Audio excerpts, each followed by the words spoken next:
From the Standing Stone Farm Studio right outside downtown Nashville, it's time for the most ridiculous sports podcast in the world. So sit back, relax, and listen as Bobby Butler and Brandon Bond crack open a cold one and talk all things hockey, pop culture, and complain about everyday situations. It's the Pucks Out Podcast on the Penalty Box Radio Network.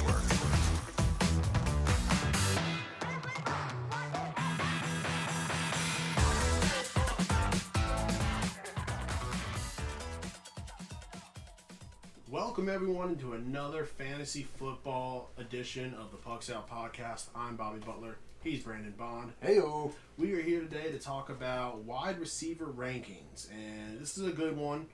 Next week we'll be doing running backs, and stay tuned. We'll do another episode this week on kicker rankings. So let's start it off with well, first, how you doing this week, bud?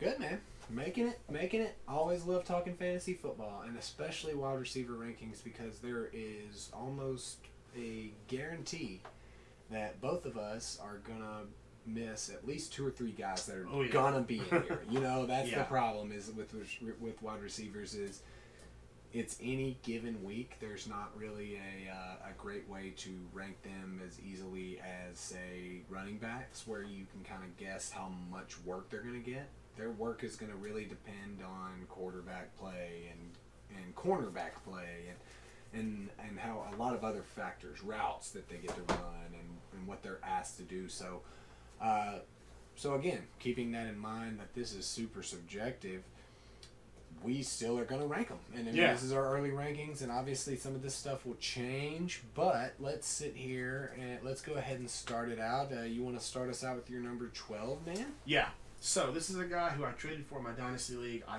think he's going to be solid. He was definitely in my top 15, and I think if he's healthy, he performs, and that's Juju Smith-Schuster. You better hope he's top 12 guy, bro. Yeah, and we'll talk about one of what either could be the best trade ever or the worst trade ever next week during running backs that I made. I'm telling you right now, whether or not it actually gets you what you want, it is the worst trade ever. But I digress. Well, not ever, because the trade after mine in that league was pretty bad. Yes. That fair, saved me. Fair. We'll talk. But we will talk about that.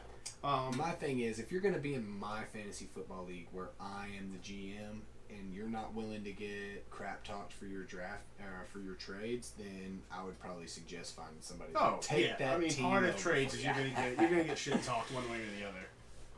But all right, so why don't you tell us about your number 12? Okay, yeah, so sure. My number 12 is, and I freaking hate this, and the way I want to clarify how I rank things. I rank them, my 1 to 12 ranking is how I think they're going to end the season. So, everything else in between, whether they have bad weeks or good weeks, I think that my number 12 is going to be Amari Cooper, and I hate it. I would not want him to be my number 1 receiver. I cannot trust his consistency. But I think totaling out over the year, like, he's going to have a decent year. I mean, we're both high on Dak Prescott. We're both high on that Cowboys offense. I mean, Mike McCarthy is going to make some stuff work there. But until you show me that I can trust you and rank you high, like I said, he's my number 12 receiver, but I wouldn't draft him as my number 1 receiver. So, and I have another guy like that at my number 11, but I'm going to let you go ahead and give your number 11. What do you got? Here's a guy who had a breakout season. I'm not a big fan of the team in general, but I think he's going to be a stud for years to come, and that is A.J. Brown. Oh, wow, yeah. I think this is his breakout year. I thought, I mean, you know, and I have him. I'm spoiler alert. I have him ranked a little higher, but like I thought there was no way that he was going to make it in your top 12. But he is a dominant physical presence, and his run after the catch, his yards after the catch are phenomenal. And if you can find a way to be fast enough to even touch him, you still got to tackle him. And that's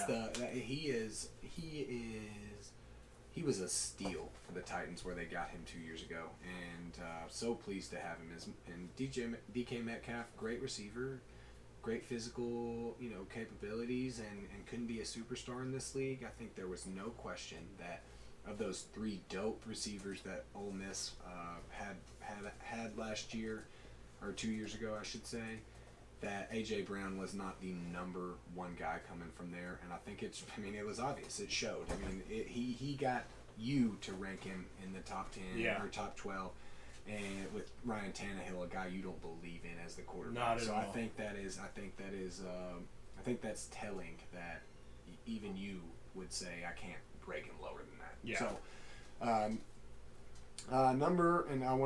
I don't think we said this, PPR rankings. And unless a lot of you guys come to us and say, what about standard? Would you rank standard differently? The answer is yes, I would rank standard differently.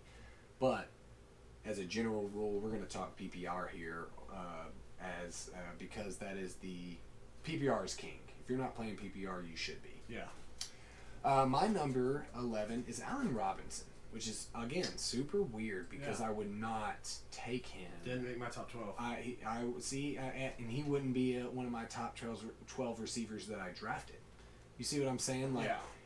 I think he's going to land at 11 or roughly around there.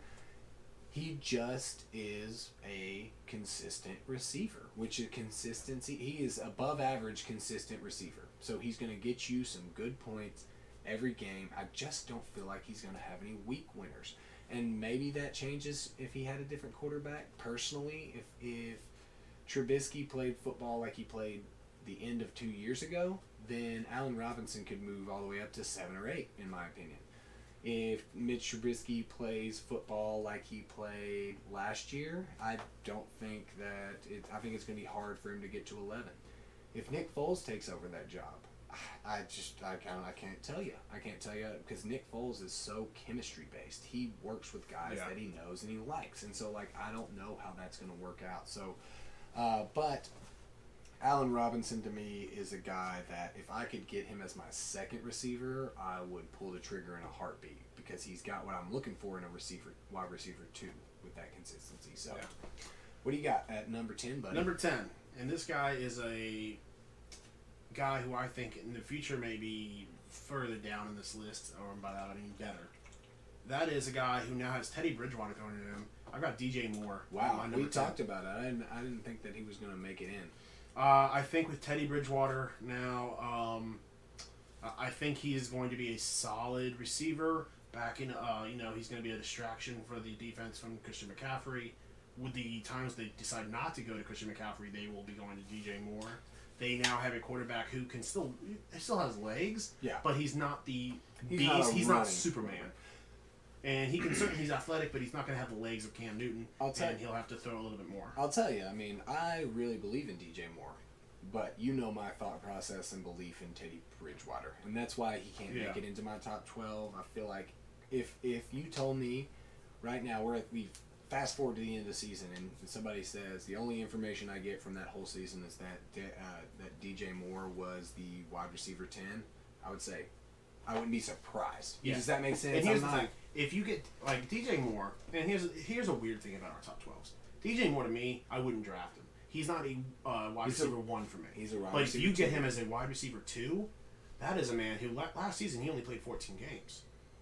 He didn't get to play a full 16 for fantasy. Mm-hmm. He will put up the stats, especially at wide receiver 2, to get you into the playoffs. I agree. I mean, like I said, I'm not hating on DJ Moore. This is more for me a knock on Teddy Bridgewater and my belief in him. So my number 10, he could absolutely be the number 30 receiver, or he could be the number 1 receiver. And OBJ, Odell Beckham Jr. Yeah. It is the talent is there. It took 2 years for Jarvis Landry to come into his own there with Baker Mayfield and the Browns. And we saw the breakout that Jarvis Landry had last year. I think that this breakout is coming for OBJ. I made some moves for him. And funnily enough, in the conversation where we're talking about some fantasy football trades we made, I said stupidly, it was the Dynasty Draft episode. I said stupidly that I traded for OJ Howard, and it was pick 1-3 and Irv Smith for OJ, or it was pick 1-3 and Irv Smith Jr. for pick 110, Odell Beckham Jr., and pick 210. And so I said it was O.J. Howard, which makes me the stupidest person on earth. But for OBJ, I'm willing to take a shot. He got Clyde Edwards-Helaire. I got Keyshawn Vaughn with that pick. I'm willing to trade Clyde Edwards-Helaire and Keyshawn Vaughn and a potential tight end that can break out for a superstar. This man could be above and beyond the number one receiver. So that's my thought process. I think he's going to land. What do you got at number 9, buddy? Number 9, I've got a guy who had his best season last year, and that is Amari Cooper. Okay. I hate the team he's on, but he's a solid player. He's a matchup. He's a matchup dependent receiver. By that you mean it depends on what game he's playing in? Yeah, it depends on who he's matching up No, against. I got you. I understood. If he's going against the Patriots, I wouldn't even play him against the Patriots because they're going to swarm him and he's not going to get anything. But for the most part, he'll be solid. He's not a red zone receiver. He did rank in the top 10 last year in actual receiving touchdowns because he's an explosive receiver who can make short plays into long plays. My thing is with Amari Cooper is if we took 8 of his top scoring games, he'd be like a receiver 3. But you take the other 8 games, and he was a receiver 40. You know, that's my problem. No, there is definitely questions, and that is a boom or bust pick. Sure. Well, is he going to land somewhere around where I said at 12 to where you said it at 9? Yes, he is going to land there. Yeah. That is not what I want to sell. That's why I put him in the list. But I'm not drafting him as my number. And here's the thing: all it takes is for Dak Prescott to start maximizing his red zone opportunities, and you have yourself a stellar receiver. You have yourself a WR2, maybe a 1, because all it takes is if you give him 33% more red zone opportunities, he's going to haul those things down. Yeah. And that's a lot more touchdowns we're talking about. But pick 8 with a word. They just brought in CeeDee Lamb when they had 2 of the best receivers in the league, in my opinion, the best 1-2 punch in Amari Cooper and Michael Gallup. And so they've brought in additional things. And does that help Cooper or does that hurt him? Me personally, I will not be picking Amari Cooper, especially with, I think last year might have been his ceiling. I agree. I was always a big believer in Amari Cooper because the talent is there. It's just almost is the willpower there, and I don't see it. And it's hard to convince me to. I would much rather go and get my second or third running back than bring in a receiver that I can't believe in week to week, because a lot of the problem with Amari Cooper comes from if I don't start him, he's going to score 1,000. If I do, he's going to score 2. And so that hurts you every week. Yeah. You have to make a decision on a guy, and I'm just not about that. So for you, what round, if you saw Amari Cooper still there, would you take him? It would really depend on what I had on my roster first, but I think the earliest, if I had 2 good running backs and a good receiver, I would be willing to take him probably round 4. Yeah, I was thinking 5. But most traditional senses, it really depends on how I feel with my running back. If you're asking me in round 4 if I have 2 running backs I'm okay with, or 2 receivers that I really like and 1 running back I'm okay with, I would go with a lower ranked running back than I would Amari Cooper. No question. Yeah. Not even in this realm of I'm going to make a decision, because I'm going to get more consistency, I feel like, from a running back than a Amari Cooper type. He has burned me before, and Amari Cooper will land on a lot of people's do not draft list, and then some people will have some. There are lots of people. I have don't draft list, Yeah. And one of my favorite videos is Dude Perfect's fantasy football drafters. And they talk about what style of drafter they are. Like, oh, this is, they got the breakout guy. This guy's going to break out this year. Or the sleeper guy that'll draft a guy way too early because he's heard some people call him a sleeper. I am the doctor. I'm traditionally, I don't like to go for injury risk. And everybody has injury risk, but some have more than others. Yeah. So Amari Cooper to me is one of those. I'm looking for more consistency, and then I'm looking for those home runs.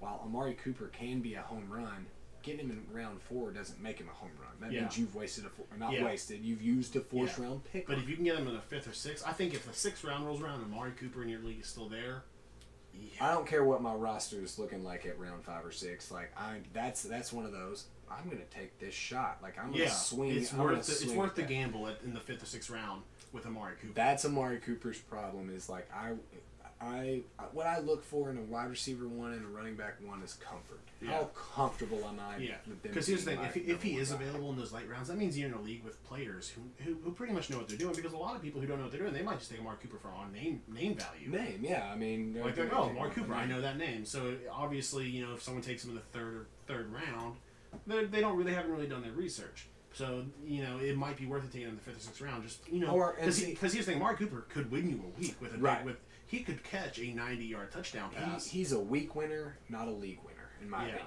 Exactly. I feel like that's a great way to put it. Like, he's one of those guys that after week 4 or week 5, you could either be trying to trade your number 1 running back for him, or you could be like, hey, bro, I got this used stick of gum that I'd like to give you for him. And, like, people want out from under him so much that just not worth it, in my opinion. So, So who you got at your number 9? And I'm just not, and then this is such a throwing up in the air because I'm just not sure how this offense is going to work out. But Mike Evans, I think it's hard for me to not rank him high. Yeah.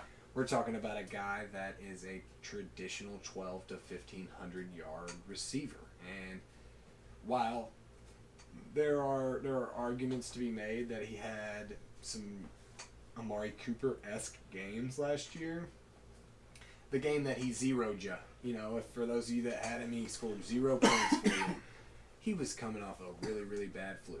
And so I think that with a veteran quarterback like Tom Brady, as much as I have not a good taste in my mouth about Tom Brady and what's going to happen here, I think that even though he's a bigger deep threat and is able to get down the field, I think that the talent is going to be too much for him to not be a top 12 receiver in my mind. Yeah. And it's one of those instances where I've talked about 2 guys on of these 4 picks these 4 guys that I've talked about that I wouldn't be comfortable being my number 1 receiver.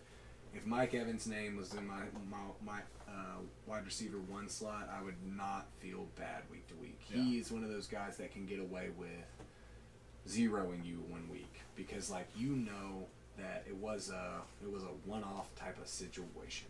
Yeah. All right, so moving on to my number 8. This is a guy who has in 2.5 seasons has caught 196 passes, just about 2,600 yards and 21 touchdowns. He's got some injury problems, but I think this is a year that he shines, and that's Cooper Kupp. Oh, wow. He is the best receiver on that team, I believe. There are, he's got him, Robert Woods, and Brandon Cook. Brandon Cooks is no longer. I'm sorry, Robert Woods and Cooper Kupp, and Cooper Kupp is the star of that receiving team. And I think Jared Goff steps it up a little bit. I think they had a really disappointing, but he was also Cooper Kupp missed a lot last year from that ACL injury. And I think he comes back, and I think he shines. I couldn't talk myself into putting him any higher on the list because the name's in front of him, but I think he is he'll be a solid wide receiver 1 for deep leagues. Well, he's not on my list, and it's not for lack of. I like the guy. I really do. I think that he could be, and he has since changed from number 18 to number 10, and so because Brandon Cooks was number 10, and so he has said anybody that will send him his 18 jersey if they've bought it. His wife will repurpose it and make it like a bag or a shirt. And so like what they've done for it is like on the bag or something, it takes the 18, but they put Cooper Kupp across the middle line so it just looks like a 10. And so that was super cool to me.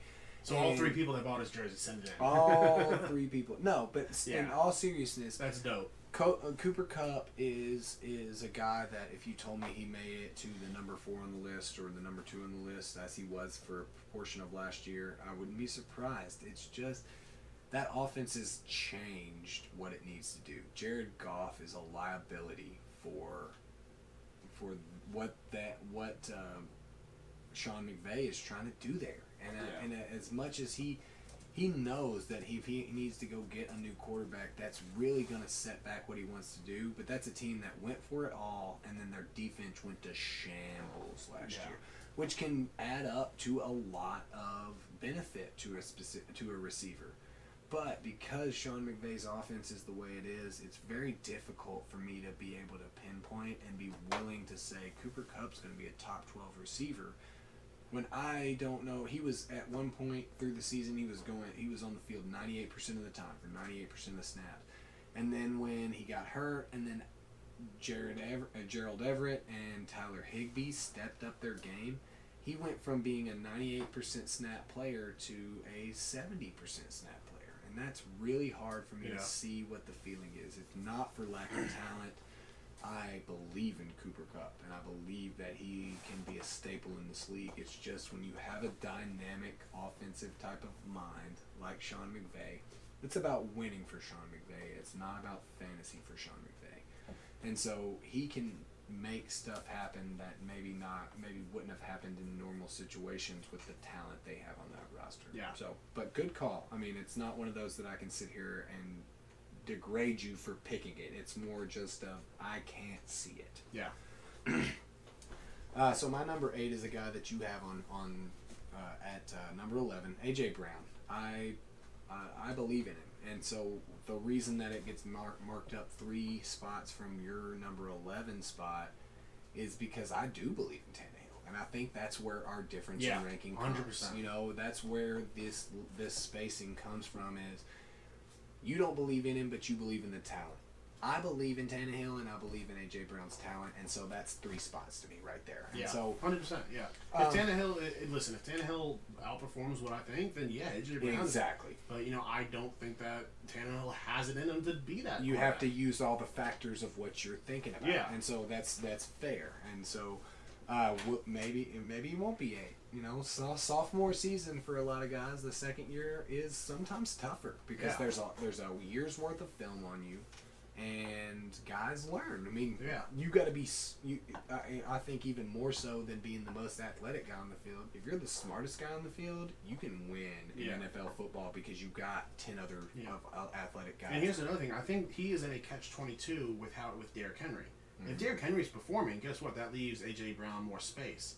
If Derrick Henry is not performing well, if he slips back into what he was 3 years ago, kind of a no-name, then guess what? He was a second-year player running behind the league leading rusher. So, I hear you. Yeah, but if Derrick Henry slips, then guess what teams are focusing on? They're focusing on A.J. Brown. Yeah. And I think that's the good part of the Titans' offense is that. I mean, A.J. Brown didn't break out until Tannehill took over the quarterback role, which wasn't until game 6 or 7. So even while they have an extended version of film on A.J. Brown, it's hard to game plan for a 3-yard catch and run. You know what I'm saying? And so that is A.J. Brown's ability to me is, regardless of quarterback, his film isn't, he makes a good step on a good route. His film is, get me the football, I'll outrun and overpower people. And so that's a good skill set to be going into this sophomore year that normally you can learn a guy. Well, you can't learn speed. You can't learn strength that he's providing. So I feel like number 8 is a good spot for him all the way up to number 11. But I feel like there's no way, and both of us agree, that he is not a top 12 receiver in this league. You're number 7. My number 7, here's a guy who last year was in the top 5. He's starting to slip. The whole team is starting to slip. I think the Patriots ruined that team. Julio Jones at number 7. Wow, that is pretty low. I think that he did slide a little bit, but I think that it's mainly because we're starting to see so many strong fantasy wideouts come in, emerge. He is still. I think he'll have a top 8 season. Yeah. Especially in PPR. And you're not saying he's the worst guy on earth. No. You're putting him at number 7. Yeah, and I think, listen, if you get Julio Jones on your team, that's nothing to scoff at. That's still great. It's one of those guys that is the opposite. Even if you feel he's all the way at number 7, you'd be proud to have him as your number 1 receiver. It's not Amari Cooper. I mean, he's going to see a ton of targets as usual. When I made this list, my number 12, I thought Calvin Ridley for a little bit, but then I was like, no, I can't put 2 Falcons on there. I just can't. Yeah. He's not going to get you a lot of 25-point fantasy weeks. He'll get you a lot of 15 points. I feel like his record. Are you talking about Ridley or are you talking about Julio Jones? He's not going to get you. He's not going to get you a lot of. He's not every week's not going to be a 25-point. He'll get you a lot of 15 points. I don't think he'll get. I would like to contend and argue with that. He's had 1,500 yards receiving in the past 6 years. So you think every year? You think that in standard 1-point PPR that he's going to have that more than 50% of his games going to be 25 or more points? Well, not 50%, but I feel like he could absolutely average 25 points and it wouldn't be wild. That's not. I don't see him averaging. I see him averaging anywhere between 15 to 18 points per game, with some games being bringing that down. I think I just don't think he is who he was in the past. And I don't think Matty Ice is who he is, and I think that has a lot to do with it. I don't trust that Falcons team. And as we'll see with my ranking, and it's not like you ranked him at 0 or anything. He's not bad. Right. I hear what you're saying. He's definitely. I feel like he has slipped down a little bit. He's definitely on. He is on the down slope of his career, which is not. I mean, it happens. It's not a bad thing. He's still. For a receiver on the downslope of the career to still be in the top 10 is something to be proud of. Did you just go out?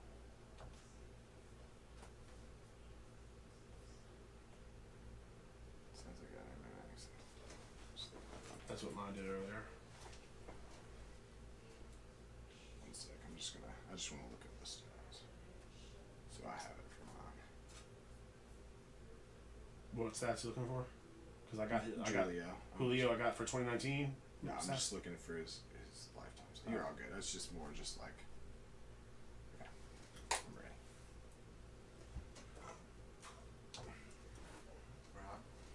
Okay. So for I've got Julio obviously ranked higher because he's not on my list. So we'll talk more about my feelings when it's my turn to talk. Obviously, I'm trying to talk during your turn. And my number 7, and I'll tell you, this is one of those that I don't feel comfortable putting here. But I didn't know where else to put him. Kenny Golladay. I have him at number 7. It was hard for me to do it because while I like Kenny Golladay, I feel like he is a more glorified version of Allen Robinson to me. He is going to be consistent. He's going to be able to get you what you need. But I am, it's hard to not believe in him. I believe in Matt Stafford. I believe in Galladay's talent, and it was evident last year where he was a wide receiver 1 in an instance in which 8 games were played with the likes of Jeff Driscoll and David Blau, and that Thanksgiving game. He literally put me out of the playoffs when I had the most dominant team in the whole league. Like, people were surprised. Now, I got lucky. The guy that put me out was the champion. So I can always say, well, I lost to the champion. Yeah. But he dropped 22.5 points on me in a situation where David Blau was the quarterback. And I'm going to tell you, man. You got Blaued out? I was blowing piss, dude. It was, and I'm a grown man, Bobby. I understand that this is a fake world that doesn't mean anything. But tell that to the pit of my stomach. Every year when something like this happens, you just feel bad. And it's hard to reconcile with the fact that I know this is fake, but I'm so competitive and I love fantasy football so much. And should I have won the championship in my mind? Yes, but did I win the championship? No, I didn't. I didn't win the game. Yeah. So Kenny Golladay, maybe that's why I have such a distaste, because he just absolutely obliterated me. So Kenny Golladay at 7, I'm not comfortable with it, but I'm not comfortable with ranking him lower than that either. Well, I guess we found where our lists finally merged together. Because at number 6, I've got Kenny Golladay. Okay. Here's a guy. He will always have a large variance between his PPR leagues and standard leagues. Yeah, I would much rather have. He would probably rank a little higher for me in a standard. Yeah, he is not going to get 25% more of the receptions. He's not going to be your target leader, but he has a chance to make explosive plays, and he excels on the deep balls, and that's who he has always been. He's a deep threat, and he'll always have a large presence in Detroit's offense. But he needs, if he doesn't have a gunslinger like Matt Stafford, then he does not succeed. I agree with that. He flows so well with Matt Stafford. While I agree with that, and I just agreed with it, not while I agree with it, that's what we were saying before Jeff Driscoll and David Blount. You know, that's the problem that I have, like, merging with my minds. Like, I agree. Like, I would much rather have a Kenny Galladay with a Matt Stafford quarterback. But he showed, I think he averaged more points with these guys that we've never heard of before then. Yeah. And that's my, I think the problem is he's just not a flashy receiver, which is what we're used to for a receiver. You're going to rank a guy in your top 7. Yes, well, I mean, it's like what makes the receiver position the receiver position. Which I think now we're going to, after your next pick, we're going to move into the top 5. All those guys, at least for me, are pretty flashy. Yeah, and they should be. That's the life of a receiver, is like you're supposed to be flashy. Yeah, he's supposed to be a diva. So, my number 6 is, and this is probably, again, where I ranked Julio a little higher, you ranked him a little lower. This is one of the guys that are probably going to flip-flop for us. I got Tyreek Hill at 6. I just can't believe in him like a lot of people do. He's so boomer bust to me, and I get it. He would be hard to argue as not the best athlete in the league, or at least when it comes to speed and ability to catch the ball. That's a lot of the problem that you get with some speed guys, is that they are super speedy, but it doesn't mean anything if you can't catch the football. Like other guys, you can't go up and get. So Tyreek Hill has this monster ability, and I don't see him as inconsistent. I just see him as a more consistent boomer bust type of player for me. It's hard for me to get him as a top 5 guy because I've just seen, and it's a problem of I've watched too much football probably, because this type of guy doesn't succeed. And so, like, each year I tell myself this is the year that Tyreek Hill is not the Tyreek Hill that we've seen consistently the past 3.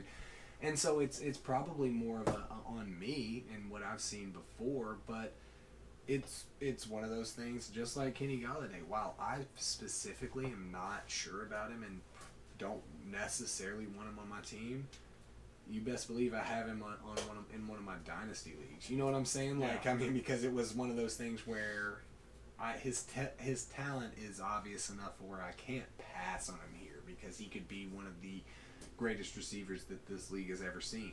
It's just I don't see it, and maybe that's just the thought process and the style of receiver. I like a big-bodied guy that's going to go up and be able to just muscle a guy out, and that while speed is everything in this league, it's not everything in this league. And so I got him at 6, but I'm sure that you have him ranked higher because you believe in him. Yeah, listen, I'm a big Tyreek Hill fan. He has won me championships. He's got me 2 championships. I have one of my teams named after Tyreek Hill. Mm-hmm. So, old one Tyreek Hill. Yeah. And that's not bad. I will not hate on the name, obviously. But no, so at my number 5, I've got Chris Godwin. Same here. So let's just double talk. So I think with the quarterback change, a lot of people think it's not going to help him. I think the quarterback change is going to help him. You've got a slot receiver that was the number 2 receiver in the league after missing 2 games. I think there's no question. Because here's the thing. You know what Tom Brady will do? He'll actually not throw it to the other team. That right there is going to help Chris Godwin. I mean, when you take, what was it, 35 interceptions last year from Jameis Winston? Can I play devil's advocate on that? Obviously. 35, the amount of ridiculous amounts of interceptions that Jameis Winston threw also enabled the fact that they had to constantly pass. Yeah, I get Tom that. Brady is a smarter quarterback. And look, I have him at the same rank as you, so I'm not trying to talk him down from that. But what we have to be worried about is, and what my worry is on Mike Evans is the same thing. Like, they may not have to pass like they did with Keyshawn Vaughn coming in and a good offensive line, and Brady wins football games. So here's the thing. To counteract your counterpoint, how often did Jameis Winston use his legs that Tom Brady's not going to be able to use his legs? Fair. And absolutely fair. But while to counter your counter, using your legs moves the chains sometimes, and so that keeps the ball in your hand. So again, we're gonna get way too deep in this of countering to counter your counter to counter all these counters to argue that Tom Brady's a better quarterback. Well, no, but to counter all these counters to argue that we have this guy in the same position. Yeah. It's not like we're disagreeing with one another. So I feel like Tom Brady has loved that slot role. Julian Edelman has been a consistent. As much as I downgraded Tom Brady, if he, in our quarterbacks episode, I said Tom Brady wouldn't even be in my top 15 if it were for you. But Julian Edelman might have been. Yeah. You know what I'm saying? But outside of Tom Brady, Tampa's also lost some of their secondary. So, which means they're going to allow more they're going to allow more deep threats. They're going to allow more scoring. Which means it's going to be more shootouts. It was going to be their secondary was like worst or second worst in the league last year. So it's going to be hard to be worse than that. So I feel like Chris Godwin is the obvious choice because even if it's just he gets 10 2-yard passes a game, that's 20 points. Right. So now I guess on to my number 4. Yes. That is Tyreek Hill. Okay. Listen, everything you said, he is a monster. He is the Flash of the NFL. Yeah. And listen, you mentioned like it doesn't mean anything if you don't pull the pass down. He's got. He's good. From what I've seen, if you throw it to him, he's bringing it down. That's you're misrepresenting what I said because like I'm not. You're not throwing a jump ball to Tyreek Hill in the corner of the end zone. You see, that's more what I was saying. It was more. Catching the football is everything. I'm not saying Tyreek Hill doesn't catch the football. I'm saying that he's not a big-bodied receiver that's going to go up and battle with the cornerback for the football. Because usually he doesn't. Usually he leaves the corner in the dust behind him, and he's wide open. I had him ranked at 6, Bobby, so I feel like it's really you're coming at me hard here. Well, you know my love for Tyreek Hill. So how about your number 4? Yeah, I have Julio Jones here. Okay. And I've had to do it to you. What do you think his lowest yards total was in the past 6 years? Like for a game or no, the season? Yards, I don't know, 1,200. 1,394. That was his lowest. That was this past season. You weren't close. You said 1,200. That's 194 yards. You know how many yards that is a game? I don't either because I'm not great at math. Real quick off the bat. But his biggest knock on him was him scoring touchdowns. But he has progressed into that a little more. I just feel like he doesn't drop balls, man. We're talking 99 receptions last year. 2 years ago, 113 receptions. 88 receptions the year before. 83, 136, 104. And obviously he's not going to hit that 136 or 104 level because of Calvin. How many years has he been in the league? Since 2011. He has 12,000 yards receiving. 2011. He started when I graduated high school. That is a long time in the league, man. And that's why, and listen, I specifically said he is a great receiver, but he is on the downside of his career. But he's Which is why I think this year he will get, I would suggest, I think he's not going to get, I think he's going to have about 1,250 yards. Water bet it. I'll bet 1,250. I'll bet above 1,250. Water bet it right now. How about we go 1,300? Oh. All right, I'll do 1,250. 1,250. Right, You're calling it. Let me write it down because I want you to back out of this because 1,250 is still a lot because if you're saying downslope of your career and he's gonna have the 3rd most receiving yards in the league. He was number 7 on my list. I'm not saying he's a bad receiver. Bobby hates Julio Jones. He's not on. I'm just saying he's on the down. Bobby said he could have more receiving yards than Julio Jones. I'm not Max Kellerman. I'm not saying he's gonna go off a cliff. I'm not saying there's a cliff in his career. I'm saying he's on the downslope. I think he's got 3 or 4 more solid years in the NFL. And I think this year, it's going to, there are guys in front of him, younger guys, more athletic guys now who are going to get more yards and better fantasy. You think Julio Jones is going to stab his boss? That's all I heard. I hear you. I hear you. But I feel like it's hard to bet against him. And obviously I didn't. 1,250 over for me. 1,250. And now, are we doing... I will give you because injury history was bigger earlier in his career than it has been later. He's been he's always questionable, but usually plays. So let's say 15 games, 14 games. I mean, I think 15. We'll say 15 games. I'll give you a free game if he misses a game and doesn't get 1250 or more. I'll give you the win. Let's do 1250 and over 15 games. Perfect. That's Okay. smart for you because 78 yards a game. I was gonna win that one easy. Yeah. So yeah, we're talking about. And I just want to season. remember, I'm not saying he's bad. He's still number 7 on my list. Yeah. I'm not arguing. I don't want people out there saying, "Oh, he thinks Julio Jones is going to be horrible." Yeah. Well, he did go to Alabama, so we can argue that he's dumb. So I'll argue with that. So are we on your number 4 now? Yes. My number 4 is Julio Jones. Oh, okay. That's right. All Felt right. like that was a perfect opportunity to plug him again. Yeah. All right. So I believe our top 3 are going to be the same now. We've Okay. gotten down there. If not, then one of us is insane. Number 3, I've got DeAndre Hopkins. Same. And here's the thing. Last year I had him at number 2. He's gotten been jumped this year. I had him at number 1 last year, but I mean, we all Yeah. obviously know that he's been jumped. So it's hard, and especially I said this last year. It's hard. It's tough to move ahead of Michael Thomas. Well, impossible to in my Yes. eyes. Yeah. No. Yeah. Right now, impossible. His role is an up-tempo offense, and he could see numbers that could make him a single-season reception leader. But I think Or that he could be used as a guy that Yeah. pulls out the defense and allows Kyler Murray to run. because he's in a new team now. That's the exactly thing. that's exactly Yeah. why he's 3 for me as well. Yeah. So I'm assuming your number 2 is Devontae Adams. Gotta be. No Yep. question. I mean, we were talking about a guy that is deadly, and it didn't look as much so last year because of injuries and just by nature of the team. But again, we go into a year where we crap talk the Packers' first round pick and second round pick because they were not positions of need. They needed a guy to line up across from Devontae Adams, and they don't have that, and they still don't. And Yeah.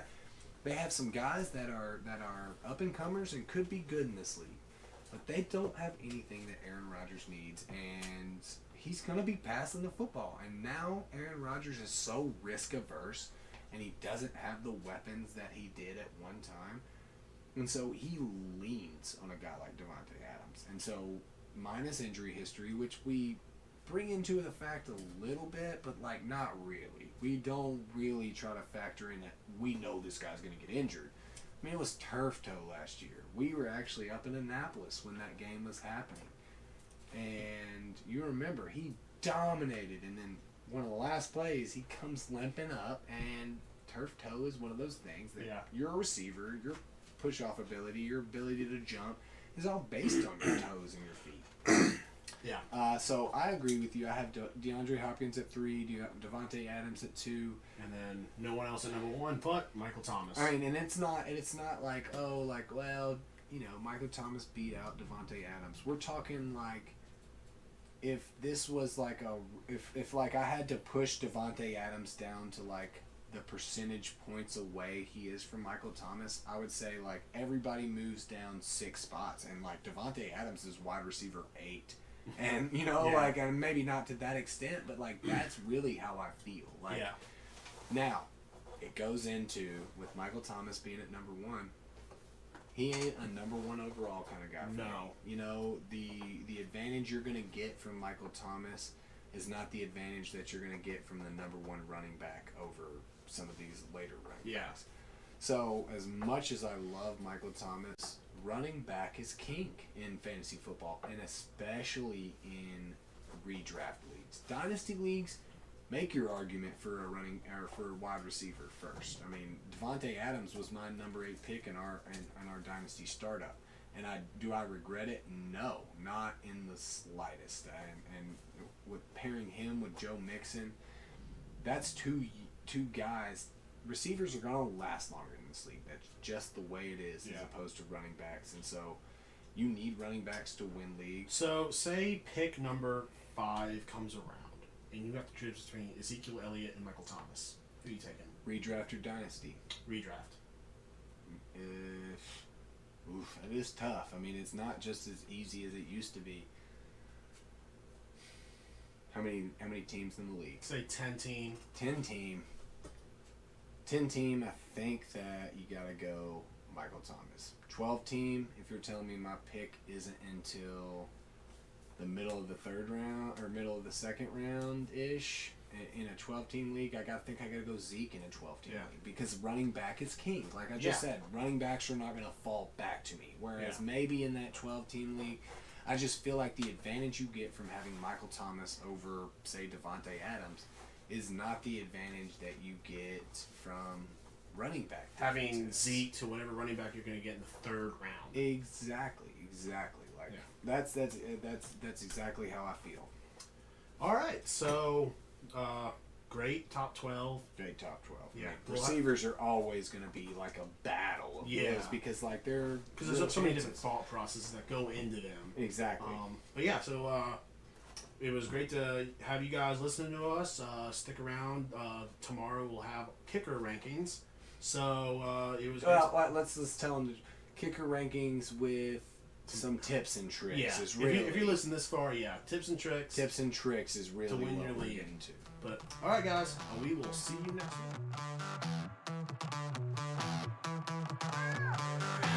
Thanks for listening to the Pucks Out Podcast. To see what other ridiculousness the guys are up to, check them out on Twitter and Instagram @PucksOutPod.